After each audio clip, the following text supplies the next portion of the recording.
دیکھیں درس کے اندر بنی اسرائیل کا یہ جو واقعہ بیان ہوا کہ حضرت طالوت نے بنی اسرائیل کو روکا کہ تم نے پانی سوائے ایک چلو کے زیادہ نہیں پینا، بس زیادہ سے زیادہ الا من اغترف غرفۃ بیدی، ایک چلو لے سکتے ہو اور زیادہ پانی نہیں پینا۔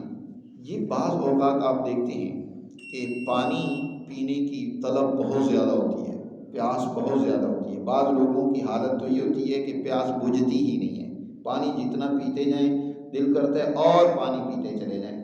یاد رکھو یہ بھی بیماری ہوتی ہے، یہ ان لوگوں کے اندر ہوتی ہے جن لوگوں کے معدوں کے اندر خوراک ہضم نہیں ہوئی ہوتی، رطوبات زیادہ مقدار میں موجود ہوتی ہیں، تعفن پیدا ہو چکا ہوتا ہے۔ ایک تو بات یہ یاد رکھیں کہ پانی جو ہے وہ خوراک کو نرم کر کے خون میں شامل کرنے کا کردار ادا کرتا ہے، وہ خوراک کا حصہ نہیں ہے۔ پانی کا زیادہ استعمال بھی ضرورت سے زائد، بعض لوگوں نے کہا جی پانی دن میں اتنے گلاس لازمی پینے چاہیے، یہ بات بھی درست نہیں ہے۔ پانی بھی ضرورت کے تحت ہی پینا چاہیے۔ جیسے بھوک لگے تو کھانا کھانا چاہیے، بھوک نہ ہو تو کھانا کھانا بیماری پیدا کر دیتا ہے۔ تو اسی طرح انسان کی باڈی کو پانی کی ضرورت ہوتی ہے، اس کا الارم کیا ہے؟ پیاس۔ پیاس سے پتہ چلتا ہے کہ اس کو پانی کی ضرورت ہے۔ اور پیاس دو طرح کی ہوتی ہے، ایک پیاس صادق ہوتی ہے، ایک پیاس کاذب کہلاتی ہے۔ سچی پیاس، سچی پیاس تو یہ ہے کہ آپ پانی پئیں اور آپ کی پیاس بجھ جائے، جی پانی کی طلب نہ رہے، پانی پینے سے آپ کی ضرورت پوری ہو جائے۔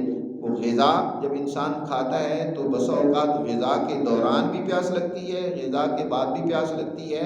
اس وقت کیونکہ معدہ زیادہ عمل کر رہا ہوتا ہے، معدے میں خشکی پیدا ہو جاتی ہے اور غذا کو نرم کرنے کی ضرورت ہوتی ہے، پتلا کرنے کی ضرورت ہوتی ہے، تو پانی کی بسا اوقات ضرورت پڑتی ہے۔ بسا اوقات کھانے کے علاوہ بھی پانی کی ضرورت پیش آتی ہے، تو وہ پیاس تو درست ہے، وہ پیاس صادق کہلاتی ہے، اس وقت پانی پینا چاہیے۔ ایک پیاس کاذب ہوتی ہے، پیاس کاذب جھوٹی پیاس، جیسے بنی اسرائیل کی ان لوگوں کو لگی کہ خوب پیٹ بھر کر پانی پیا لیکن پیاس نہیں بجھ رہی، اور پانی پیتے جا رہی ہیں، پیاس ختم ہی نہیں ہو رہی، سوائے چند لوگوں کے، الا قلیلا منہم، ان میں سے چند لوگ تھے جنہوں نے تھوڑا مقدار میں پانی پیا اور ان کی پیاس بھی بجھ گئی۔ کاذب پیاس در حقیقت ہمیشہ یاد رکھیں اسی وقت لگتی ہے جب معدے کے اندر کیا کوئی خمیر پڑا ہو، رطوبات پڑی ہو، تعفن پیدا ہو گیا ہو، یا انسانی اعصاب اور دماغ میں سوزش پیدا ہو جائے۔ بعض اوقات اس سے بھی پیاس بہت زیادہ لگتی ہے، جیسے ہیضہ کا مریض ہے، ہیضہ کا مریض جو ہوتا ہے اس کے معدے میں غذا متعفن غیر ہضم شدہ پڑی ہوتی ہے، اس کو بھی پیاس بہت لگتی ہے۔ یہی وجہ ہے کہ اس کی رطوبات جو ہیں وہ پخانوں کے ذریعے موشن لگ جائیں گے، اس کے ذریعے سے خارج ہو رہی ہوتی ہیں، وامٹنگ اور الٹی بار بار آ رہی ہوتی ہے کہ طبیعت در حقیقت معدے میں رکی ہوئی اس غذا کو باہر پھینک رہی ہے، دوسری طرف پیاس بہت لگ رہی ہوتی ہے، تو ایسے وقت میں پانی نہیں پینا چاہیے۔ اسی لیے تو حضرت طالوت نے منع کیا کہ پانی نہیں پینا تم نے، سوائے ایک دو گھونٹ کے پی لو جی۔ اور اگر اس وقت پانی پینا ہی ہو، مجبوری بن جائے، برداشت نہ ہو رہا ہو، تو پھر پانی گرم پئیں، اور بہتر یہ ہے کہ بغیر دودھ کے پتی کا قہوہ بنا کر پی لیں، گھونٹ گھونٹ کر کے وہ پی لیں، اس سے آپ دیکھیں گے کہ معدے کا وہ خمیر بھی دور ہو جائے گا، پیاس بھی ختم ہو جائے گی۔ اس وقت بس ایک کپ قہوہ پی لینا کافی۔ اور پھر ایک اور ہمارے ہاں پانی کے حوالے سے بڑی عجیب بات ہے، اس کو بھی ضمناً سمجھائے دوں کہ صبح خالی پیٹ پانی پینے کا بہت رواج بڑھ گیا۔ بہت سارے لوگ کہتے ہیں کہ صبح نہار منہ پانی پینا چاہیے۔ یاد رکھو یہ بھی اصول نہیں ہے، بلکہ نہار منہ پانی پینے کی عادت بنا لینا ٹھیک نہیں ہے، کیونکہ نہار منہ پانی پینے سے معدے میں ٹھنڈک پیدا ہو جائے گی۔ آپ جب پانی پئیں گے تو پانی تو ٹھنڈا ہوتا ہے، ٹھنڈک پیدا کرتا ہے، رطوبت پیدا کرتا ہے۔ جب معدے میں آپ نے، معدہ پہلے خالی ہے، آپ نے اس کے اندر پانی ڈال دیا تو اس نے معدے کو ٹھنڈا کر دیا۔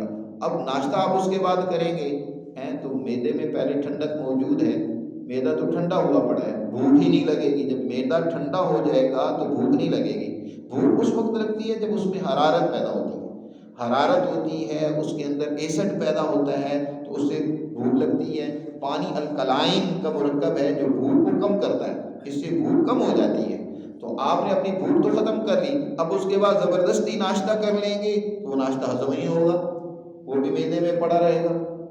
اس لیے صبح پیاس لگی ہو تو پانی پئیں، اور وہ بھی کوشش کریں ہلکا گرم پانی پئیں۔ سردیوں میں خاص طور پر ہمارے بوڑھوں کو تو پانی گرم ہی استعمال کرنا چاہیے۔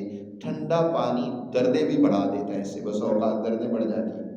پانی پئیں، یہ نہیں کہ میری ساری گفتگو کو مطلب یہ ہے کہ پانی ہی نہ پئیں، پانی بھی پینا چاہیے۔ یہ خون کو پتلا کرتا ہے، غذا کو پتلا کر کے خون میں شامل کرتا ہے، لیکن یہ ہے کہ ضرورت کے تحت پئیں۔ بلا ضرورت پانی پیتے رہنا کہ 12-14 گلاس لازمی پینے ہیں، تو اسی لیے تو مثانہ کمزور ہے۔ آج لوگوں کا پیشاب کہتے ہیں بار بار آتا ہے، مثانہ کمزور ہو جاتا ہے، برداشت نہیں ہوتا پیشاب اور پانی کو، پھر فوراً نکلنے کی طرف جاتا ہے۔